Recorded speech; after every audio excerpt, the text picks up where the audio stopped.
Jack heard an American officer screaming orders for his men to brush the snow from the top of the freight cars. The slow-falling snow had covered the white-painted markings on the roof, making it a target for the Mustangs.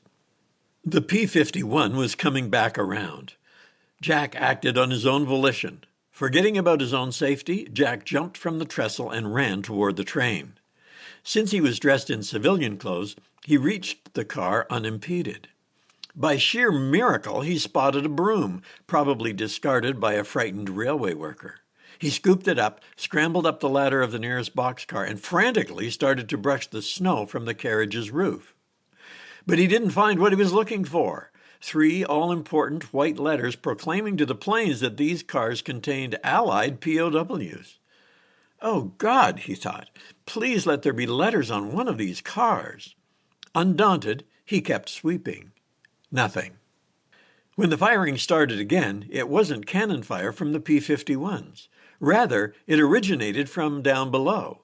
Ignoring the bullet that whistled past him, Jack abandoned the current freight car and ran toward the next one, jumping the gap and sliding on the freshly fallen snow. Wielding the broom like an out-of-breath acrobat, he somehow managed to maintain his balance. Suddenly, he flashed back to 3rd grade, sliding on the sidewalk outside his school during recess to see who could make it the farthest without falling. Back then, he was encouraged by laughter and good-natured banter, not threatened by shouts and bullets.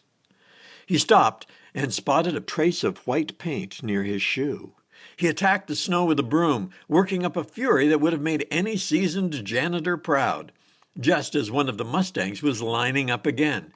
"Damn it, man," Jack grunted. "Give me a few seconds, that's all I ask." The scene was surreal, almost comical, if it weren't for the life-and-death situation.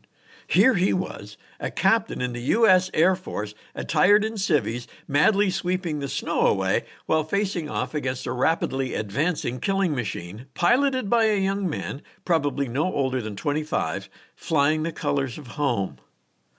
Jack redoubled his efforts and barely managed to remove the last of the snow to reveal those bright white letters P-O-W against the dull brown of the freight car. The P-51 was moments away from opening fire again. Jack thought about jumping onto the next car, but time was against him. He had done what he could. Nearly out of breath, he stood in the middle of the freight car and waved the broom over his head like a chimney sweep who had gone berserk. He waved and prayed and waved. And he wasn't alone.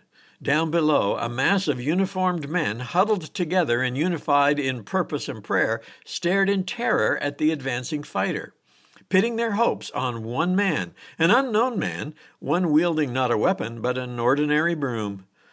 Whether it was the collective prayer or his frantic waving, it worked. As the Mustang zoomed overhead, the Rolls-Royce V12 Merlin supercharged engine roared with pleasure, yet the Browning 50 caliber machine guns, which just a few moments ago had spat out fierce destruction in their wake, remained deathly quiet, as if an unseen hand had stayed further mayhem.